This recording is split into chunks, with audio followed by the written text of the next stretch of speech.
They thought I'd fold, like some fragile socialite too delicate for scandal. But I was raised in legacy, not luxury, and taught that grace need not preclude retribution. When my husband tried to cast me aside with a wire transfer and a mistress, I answered not with tears, but with litigation, strategy, and quiet devastation. I preserved my name, expanded my fortune, and made certain he learned the cost of underestimating a well-bred woman. I was in the kitchen of our high-rise apartment in downtown Seattle, stirring a pot of tomato basil soup, Ethan's favorite, when my phone buzzed. A bank notification. $50 million deposited with the note, breakup fee. Ava, we need to talk, Ethan said as he leaned against the kitchen doorway, his phone still in his hand like a lifeline. His voice was cold, unreadable, like he wasn't speaking to his wife but to some stranger inconveniencing his evening. I turned off the burner and wiped my hands on a dish towel. A breakup fee? That's a new one. He blinked. Maybe he expected tears or anger. He got neither. I faced him, holding his gaze. Ethan Sawyer, you've outdone yourself. He shifted. Ava, let's not make this harder than it needs to be. I thought you'd be more upset. You thought I'd cry and beg? Maybe in a different life. I walked past him to the dining table and picked up my phone. You think 50 million makes this clean? Generous, sure, but a little light. He frowned. You're an engineer making $90,000 a year. That's more money than you'd ever see. I raised an eyebrow. You're right. I've never seen 50 million. But I know math, Ethan. And I know marriage law. His expression hardened. Don't be greedy. I'm not. I'm being fair. We built this life together. While I was pulling 14-hour days at Vantage Engineering to help us qualify for those early business loans, you were whining and dining investors. We were a team, or so I thought. His silence was all the confirmation I needed. I took a step back, scanned his posture, the stiffness in his jaw, the way he couldn't look me in the eyes, and knew. Ethan had already moved on. And the system activated in that exact moment, as if the universe had a flair for drama. TruthLink system activated. 3 scans remaining. I stood still, breathing quietly. Something new, strange, electric, curled in my mind. Name, Ethan Sawyer. I focused hard, and the data appeared like a digital whisper. Ava's playing it cool. Good. The sooner she signs, the sooner I can get out and move in with Monica. Monica's ultrasound is tomorrow. Hope the kid's mine. My pulse slowed. The baby was real. The affair wasn't just emotional, it was strategic. They'd been planning this. Ethan and Monica had opened a joint account 6 months ago. 15 million already tucked away. I turned away before he could see the fire behind my eyes. I headed to our bedroom, no, his bedroom now, and pulled my suitcase from the closet. I didn't want to sleep another night under the same roof. Every surface I touched now felt fraudulent. The bed, the sink, the framed photos of smiling vacations, lies, all of them. My phone buzzed again. Olivia. Liv, I need a favor. Can you check if Monica Reed has had a recent hospital visit? Monica Reed? Ethan's assistant? Yeah. And hurry. While I packed, Liv called back. 3 days ago, prenatal checkup. And they opened a joint account in January. 15 mil. I zipped the suitcase with a snap. They've been preparing. Transferring assets. Waiting to get me clean. Ava, what are you going to do? I stared at the framed wedding photo on the dresser, Ethan's hand resting possessively on my waist, his smile tight, calculated. Get what I'm owed. And then some. Downstairs, the kitchen smelled of soup and garlic bread I would no longer serve. I dumped the entire pot down the sink. I walked into the living room where Ethan had returned to scrolling through emails. You know what? Keep the apartment. Keep the designer kitchen you never cooked in. I'm leaving tonight. But we're not done. Not even close. He looked up, startled. Ava, don't. Just don't. Save your charm for Monica. I walked to the door. My suitcase rolled behind me like a declaration. I paused before opening it. One more thing. I'm going to take back everything you tried to steal from me. You just made the dumbest mistake of your life. Then I left, slamming the door behind me. Outside, Seattle's skyline shimmered under the deep cobalt dusk. I took a long breath and headed toward Olivia's office. I was done being blindsided. It was time to start playing offense. Let the game begin. Olivia's office was on the 7th floor of a boutique law firm just a few blocks from Pike Place Market. I stepped in, still carrying my suitcase, and found her already waiting with her sleeves rolled and a legal pad in hand. You look like hell, she said, scanning my face. Thanks. Just came from the end of my marriage. She nodded and pushed a mug of coffee across the desk. Let's talk damage control. We sat. I gave her every detail, Ethan's sudden coldness, the transfer, Monica's pregnancy, the joint account. Her eyes darkened with each revelation. They've been asset shifting, she said. Classic pre-divorce setup. They want you to take the cash and go quietly. But he's counting on you not knowing your rights. Unfortunately for him, I do. And I've got an edge. I told her about the TruthLink system. She paused, then leaned forward. Ava, that's insane. Like, science fiction level. But if it's real, you could flip the entire board. It's real. And I've got 2 scans left. I plan to use them wisely. We drafted an asset discovery demand. Liv would file it under Washington state's community property laws. In parallel, she'd contact a forensic accountant to begin tracing Ethan's recent transactions. You need to play the role, though, she warned. Don't spook him. Let him think you're cashing out quietly. He thinks I'm weak. I intend to keep it that way. Back at the temporary condo Liv arranged for me, I set my suitcase in the guest bedroom and opened a bottle of wine. The city lights blinked across the bay. For the first time in days, I allowed myself to breathe. The next morning, I woke early and started compiling every financial document I had: tax returns, joint statements, equity breakdowns. I spent the next 4 hours building a digital vault of evidence. Midway through, Liv called. I pulled Ethan's business filings. Looks like Sawyer Development's valuation doubled in the past 3 years. You co-signed the original venture loan. That equity growth? Half yours. He's going to hate that. Let him. We're not negotiating from weakness anymore. That night, I logged into the system again. 1 scan left. I thought Ethan's name and waited. Monica's excited about the new place. Wedding talk already. She thinks I've got everything under control. As long as Ava signs, we're golden. I'll call the lawyer tomorrow. Need to finalize the divorce agreement. Make it airtight. Ava's too logical to fight back. A slow smile tugged at my lips. So that's how he saw me. Predictable. Logical. Passive. He hadn't met the new me yet. The next morning, Ethan emailed the divorce agreement. It was laughable. $50 million and a waiver on all future claims. You know what to do? Liv asked. Oh, I know. I'll smile and nod. And when the time comes, I'll turn the lights off on his empire. Game on. I spent the next 2 days laying groundwork quietly. No grand gestures, no confrontation. Just deliberate silence. Ethan mistook it for compliance. That suited me fine. He called on Thursday afternoon. Did you have a chance to review the agreement? Yes, I said. It's generous. I appreciate you being straightforward. There was a pause. He hadn't expected civility. Good, he said. I'll have my lawyer schedule a signing date. The money will be wired that afternoon. Great. Let me know the time. I could almost hear the smugness over the phone. After the call, I met Olivia at a cozy cafe in Capitol Hill. We sat by the window, light catching in our coffee cups. He's walking into it, I said. He's overconfident. That's the best kind of opponent. We reviewed our checklist: formal asset disclosure filed, forensic accountant engaged, background check on Monica Reed initiated. Liv closed her laptop. We'll let him transfer the money. Then file the marital asset petition. We hit him after he thinks it's over. Like pulling the floor from under him, I said. Exactly. Back at the condo, I used my last scan. This time, I focused on Monica. Ethan's talking rings already. I knew this would work. Once that divorce is final, I'm sealing the deal. I'll be Mrs. Sawyer by summer. We should open another account. In my name only. Just in case. He doesn't need to know everything. So she was hedging her bets. That made 2 of us. Later that night, I opened my laptop and drafted a press release template, just in case. Not for revenge, but as insurance. Leverage. The next morning, I dressed sharply and attended a small industry networking breakfast downtown. Among the attendees was a venture capitalist named Bradley King, known for investing in female-led startups. After brief introductions, I pitched an idea I'd been incubating quietly: an AI-powered data tool for engineering firms to optimize structural simulations. He seemed intrigued. You're sharp, he said. Send me a deck. If it's solid, we'll talk seed funding. I left the event energized. My life was no longer just about surviving Ethan's betrayal. It was about building something of my own. That afternoon, Ethan's lawyer emailed the finalized divorce documents. I read through them line by line. Every clause, every loophole. Do I sign it now? I asked Liv over the phone. Yes. Let him think he's won. Then we file everything. I signed, scanned, and emailed the pages back. 20 minutes later, my bank app chimed, $50 million, deposited. I didn't feel relief. I felt ready. The trap was set.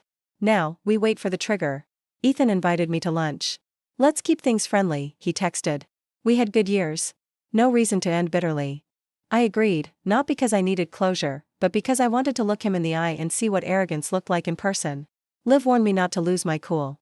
Smile, nod, let him talk. The louder he boasts, the more rope he gives us. We met at a sleek waterfront bistro that looked like it was plucked straight from a corporate Instagram feed. Ethan was already seated, sunglasses pushed to his hair, wine poured, smile polished. "Ava, you look great," he said, rising to give me a perfunctory hug. "So do you," I lied smoothly. We ordered, exchanged small talk, and then he leaned in. "Monica and I are going to San Diego next weekend. Thinking about putting an offer on a place down there." "Must be serious," I said. "She's amazing. Supportive. Grounded. Honestly, I didn't think I'd find someone who just gets it. So it's love and beachfront property. Sounds like a fairy tale." He laughed, misreading the cool tone. "We're thinking of starting fresh, get out of Seattle's stormy gray." The server brought our entrees. I pushed pasta around my plate. "You know," Ethan continued, "I am grateful. You handled this like a grown-up. No screaming, no courtrooms." "I always believed in quiet precision," I said. "Even in exits." His phone buzzed. He checked it briefly. I caught the name, Monica.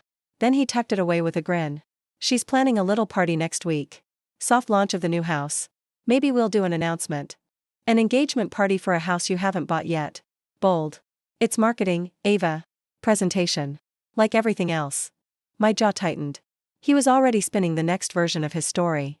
No mention of betrayal. Just a curated narrative for social approval. I let him finish his monologue before asking casually, "What would you have done if I had said no to the divorce?" He blinked. "You wouldn't. You're too smart for that." "And if I had?" He hesitated. "Then I'd have made it harder for you. Legally, I mean. Drag things out." "Good to know." I signaled for the check. Ethan waved his card like it was a courtly gesture. "Lunch is on me. You're newly single now. Might need to start budgeting." I smiled. "You're assuming I'll be single for long." He chuckled, still blind. We parted outside. I walked toward the ferry terminal, heart hammering with controlled fury. That smugness, his comfort, his certainty, was everything I needed. Because in 3 days, we were going to court. And Ethan Sawyer was going to lose everything he thought he owned. The courthouse smelled like paper and nerves. Liv and I arrived early, armed with meticulously organized binders, USBs, and a quiet confidence honed over the past 2 weeks of preparation. I wore my sharpest navy suit, not just for intimidation, but to remind Ethan and everyone else in that courtroom who they had underestimated. Ethan swaggered in 20 minutes later with his attorney, a man who looked more like a TV actor than a legal expert. Sharp jawline, tailored suit, but a little too rehearsed. They glanced at us, whispered briefly, and then took their seats. Ethan didn't look at me once. "He thinks this is just a formality," Liv murmured, flipping open her binder. "He still doesn't know we've filed for forensic review." "Let's not disappoint him," I said, keeping my eyes on the judge's bench. When the session began, it was all procedural courtesies. The opposing counsel tried to steer things toward a simple asset confirmation and settlement review, painting Ethan's financial disclosures as straightforward. Then Liv stood. "Your Honor, my client requests a full asset examination under Washington's community property statutes, citing irregularities in financial disclosures and evidence of concealed transfers." The room seemed to exhale. Ethan's attorney barked an objection, saying it was a fishing expedition, but Liv was ready.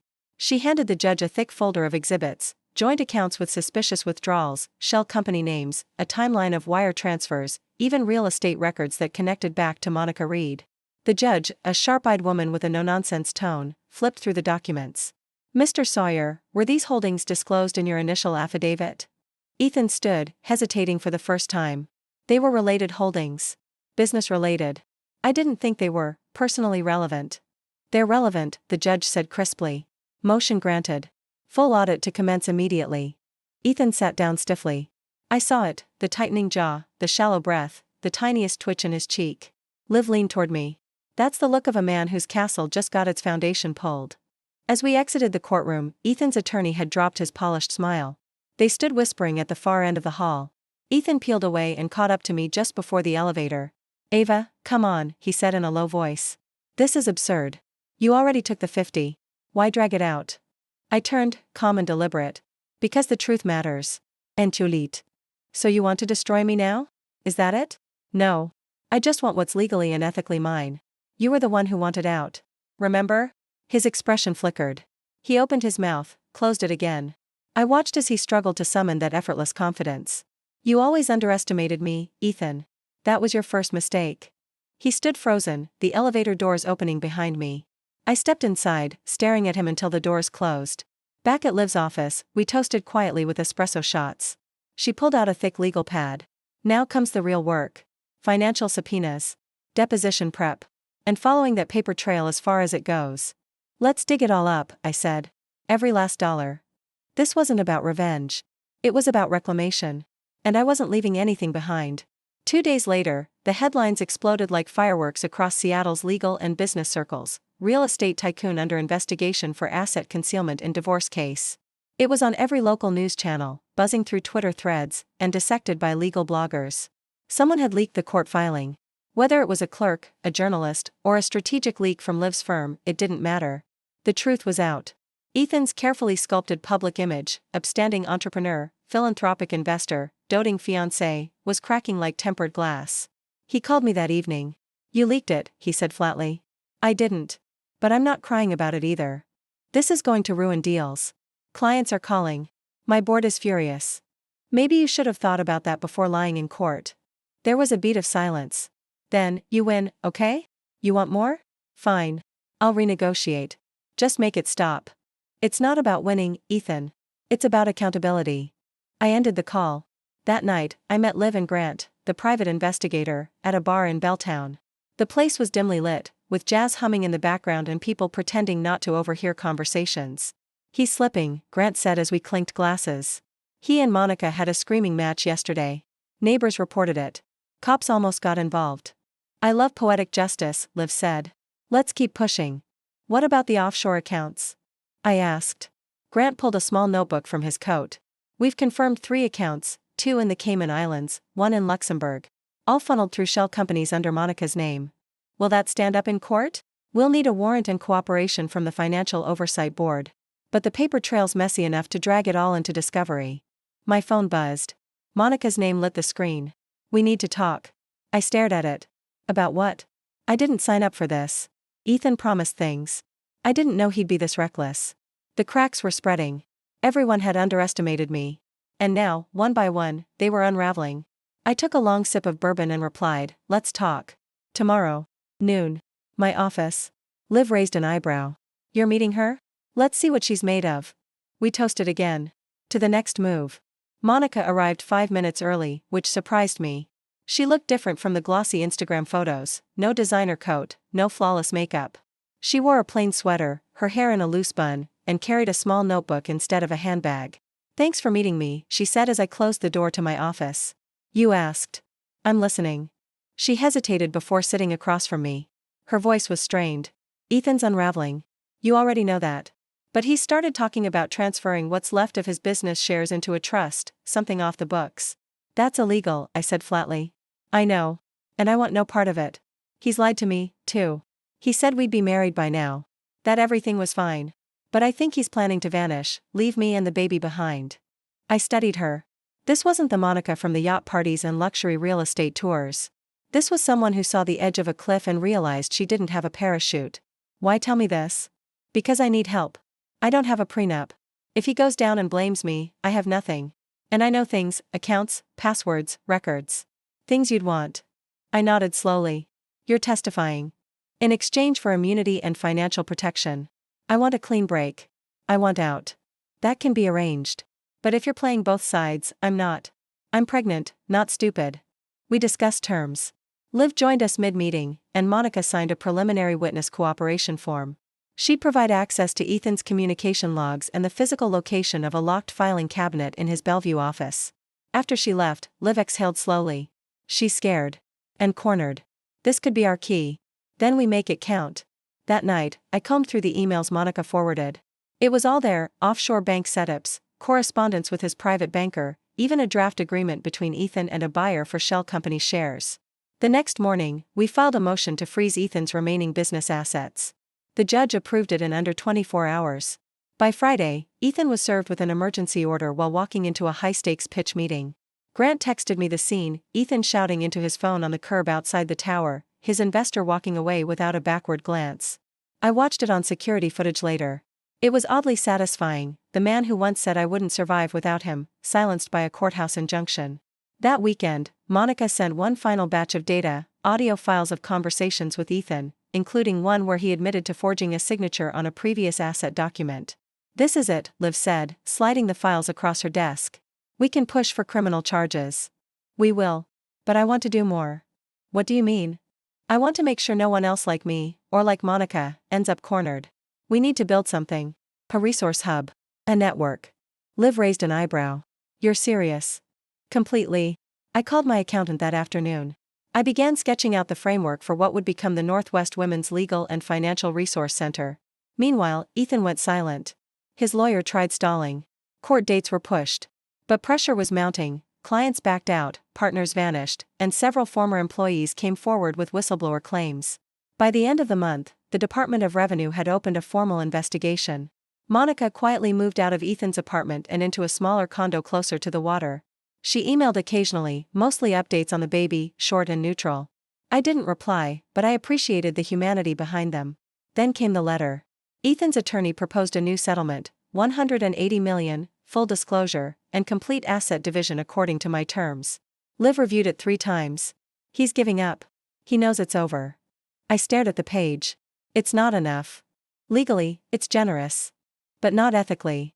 So I added a clause: Ethan would issue a formal apology, in writing and in public, acknowledging the harm he caused. No denials, no euphemisms. When he read it, he balked. Then, 2 days later, he signed. I received the $180 million within 72 hours. It was done. But I didn't feel victorious. I felt like a survivor. A week later, I stood in front of an auditorium of women at a community finance event, introducing the pilot launch of our resource center. This isn't about revenge, I told them. It's about recognition. It's about power reclaimed. And it's about never letting anyone write our worth in someone else's ink. They applauded. And for the first time in months, I let myself smile, not the calculated one, not the armored one. A real smile. Justice wasn't always loud. But it was permanent. 3 weeks after the settlement, the energy in my life shifted. Not in a cinematic, thunderclap kind of way, but in the quiet, steady rhythm of normalcy returning. I woke early, brewed coffee in my kitchen again, and took meetings about the new legal resource center while jazz played softly in the background. The crisis had ended, but the rebuilding had only just begun. Liv and I met regularly at a co-working space near South Lake Union. She was advising on structuring the center as a non-profit, bringing in her firm's tax counsel pro bono. Grant, ever the shadow, offered to stay on retainer for background checks and digital security. You've gone full boss mode, Liv teased one morning as I outlined the next 3 phases of outreach programs. I just know what it feels like to be out of options, I said. Now I want to make sure nobody else does. As we built the foundation of the center, my personal life stayed quiet. No dating apps. No lingering glances. Just me, relearning what peace sounded like when it wasn't punctuated by legal drama or betrayal. Monica gave birth in late spring. A baby boy named Lucas. She sent a photo, him wrapped in a seafoam green blanket, eyes closed, cheeks plump. I stared at the image for a long time. Despite everything, I didn't hate her. She was as much a pawn as I had once been. She included a note: thank you. For everything. I'm trying to be better for him. I wrote back a single sentence. That's all you can do, try, and keep trying. By summer, the center had opened its doors. We hosted workshops on financial literacy, ran free legal clinics every Friday, and launched an online database with resources for women navigating divorce or financial manipulation. The response was overwhelming. Within a month, we had over 300 clients. One afternoon, as I stepped out of a strategy session, Liv waved me down in the hallway. You've got a visitor. Didn't leave a name. Says he's a donor. I raised a brow and walked to the front lounge. There he was, a tall, quietly dressed man with kind eyes and a silver streak through his hair. Ms. Johnson, he said, rising. My name is Harold Franklin. I read about what you're building. I represent a foundation that supports women's empowerment. We'd like to offer a grant, no strings attached. How much are we talking? I asked, intrigued. $5 million. To expand operations statewide. I blinked. Just like that? He smiled. Sometimes good work simply speaks for itself. The deal was done within the week. With that funding, we opened 2 satellite branches and hired full-time staff. The press took notice. I was invited to speak at panels, podcasts, and radio shows. And then, out of nowhere, came the letter. It was handwritten. The return address was a correctional facility outside Tacoma. Ethan. I let it sit on my desk for 2 days. When I finally opened it, the first lines were shaky. _Ava, I don't expect you to read this. But if you do, I just want you to know, I think about everything every day. The decisions. The mistakes. The consequences. I lost more than money. I lost the only person who ever saw through me. You don't owe me forgiveness. But I wanted you to hear it from me, not a court, not a lawyer. I'm sorry. I hope you're living the life you deserve. Ethan_I reread it twice. I felt no vindication. No rage. Just a small, clean breath of closure. I folded the letter and filed it in a drawer I rarely opened. The next morning, I walked into the center and was greeted by a line of women stretching past the front lobby. Volunteers handed out coffee and clipboards, and inside, our legal staff buzzed with focus and purpose. Liv found me by the front desk. Ready for round 2? Always, I said. Because justice wasn't just about courtrooms or money. It was about taking back your story. And I had many more to help write. The fall rolled in with golden leaves and soft rain, Seattle's usual transition from bright summer ambition to a cozier, more grounded momentum. At the center, we began planning a statewide advocacy campaign, workshops, media coverage, and lobbying legislation. What started as a personal battle had evolved into a public movement. I spent my mornings reviewing policy drafts and budgets, and my afternoons in meetings with city council members and legal partners. In the evenings, I walked through the city alone, free, unburdened. One such evening, as I left a local cafe, I saw a familiar face through the glass. Monica, nursing a latte, Lucas asleep in a stroller beside her. She saw me, smiled, and waved me in. We hadn't spoken in months. He's 6 months old now, she said as I joined her. Starting to babble. He looks healthy. He is. Her voice lowered. And I'm doing better. Therapy. Night classes and accounting. I've been helping at the center on weekends. Didn't think you noticed. I notice, I said. You've come far. She hesitated. You think Ethan meant what he wrote in that letter? I think he meant it the way men like him always mean things, when they no longer have power. She nodded slowly. I still have guilt. Even if I didn't start the fire, I fanned it. Then you use that guilt as fuel for better choices. Lucas stirred, and we both leaned in instinctively. Monica smiled faintly. You think you'll ever trust again? I paused. It wasn't something I thought about much. Love. Romance. I was too busy building something lasting. Maybe. But not out of need. Only if someone adds peace, not drama. She looked down. I hope I get there too. We exchanged numbers before I left. That moment, quiet, simple, forgiving, felt had more healing than any courtroom victory. The following week, our campaign gained traction. Liv and I were invited to testify before a state legislative committee on reforms for asset transparency and spousal protection. We spent days prepping, fielding calls, and refining statistics. On the morning of the hearing, I wore a charcoal suit and red heels. Power without apology. The chamber was full. Lawmakers, journalists, and curious onlookers. I stood behind the microphone and looked around the room. Just a year ago, I'd been a woman scorned and discarded. Today, I was an advocate with legislation in her hands. Good morning, I began. My name is Ava Johnson. I'm the founder of the Northwest Women's Legal and Financial Resource Center. I'm here not just to share data, but to share a truth too many women face silently: financial betrayal, asset manipulation, and legal intimidation. I spoke for 15 minutes. Liv followed with policy recommendations. When we finished, the room applauded, not out of politeness, but resonance. Later that night, I sat on the rooftop of my building with Liv and Grant. The skyline glowed, and the sound of jazz drifted from an open window. 1 year, Liv said, clinking her wine glass to mine. From ruins to revolution. And we're just getting started, I said. Grant leaned back in his chair. So what's next for Ava Johnson? Governor? Tech startup CEO? Nobel Peace Prize? I laughed. Maybe just a good night's sleep and a weekend with no emails. But part of me was already dreaming again. Bigger programs. National reach. Partnerships in other cities. And, maybe someday, someone beside me, not to fix me, not to complete me, but to walk beside me. But for now, I had peace. I had a purpose. I had a second wind. And this time, it was all mine. The day started quietly, overcast skies, a light mist hanging over the city. Just the kind of subdued weather that made Seattle feel contemplative, like the entire city was pausing to think. I arrived at the center early. Something felt off, like the quiet before a thunderstorm. My assistant, Marissa, met me at the door with a grim expression. There's someone in the lobby, she said, lowering her voice. FBI. I froze. Here? Why? They want to talk to you about Ethan. 2 agents waited near the welcome desk, dark suits, polite but unreadable expressions. One showed a badge. Miss Johnson, do you have a moment? They guided me to a quiet room. The lead agent, a woman named Sanders, opened a folder. We're investigating a fraud network tied to Ethan Sawyer's offshore accounts. We believe someone inside the federal bank system helped him move funds even after his indictment. I kept my face neutral. And you think I know something? No. But we believe he used your name, your social security number, on a dummy account. One that's now tied to an ongoing laundering scheme. I blinked. He forged my identity? It appears so. The paper trail suggests he planted the account in your name months before the trial, in case he needed a scapegoat.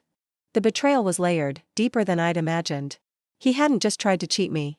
He'd prepared to ruin me, even from prison. Can you prove I had no involvement? That's what we're here to confirm. But you'll need legal representation. We'll need your cooperation for a full financial review. I nodded. Calm, even though the room felt like it was tilting. You'll get everything you need. When they left, I called Liv.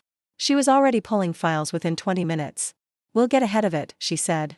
You're clean. The data will show that. Still, the news broke within hours. A journalist leaked it online, Ava Johnson implicated in new financial probe tied to convicted ex-husband. The comments were brutal. Some defended me. Others called it karma. By sunset, I was holed up in my office. Emails stacked up. Phone calls went unanswered. Grant arrived with Thai food and silence. Eat, he said. You can't lead on fumes. He set me up. Years ago. He thought of this even before I fought back. That means he was scared of you before you even swung. That's power. I nodded, but the weight lingered.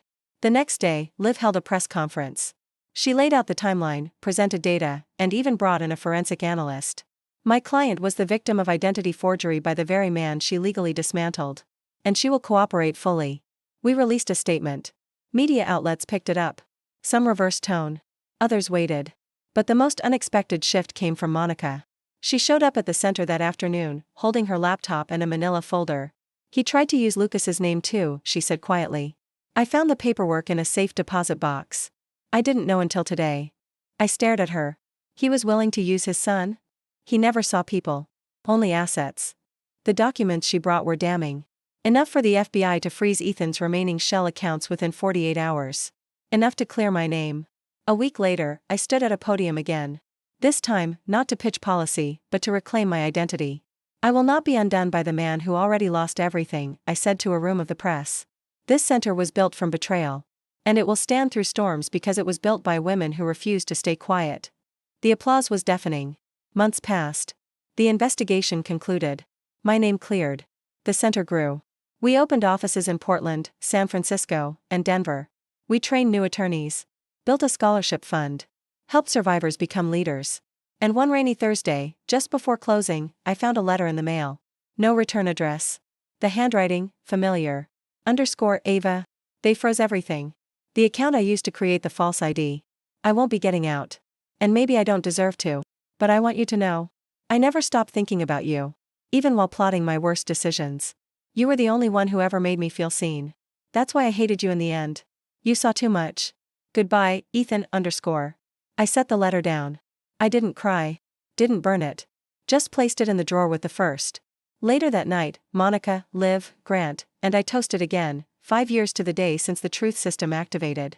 So, Liv said, raising her glass, to Ava. Who burned her past, built her future, and didn't blink through the flames. I raised mine, too. To all of us. To justice. And to never ask permission to be whole. The sky outside thundered softly. The storm had passed. But its echo would power every step I took next.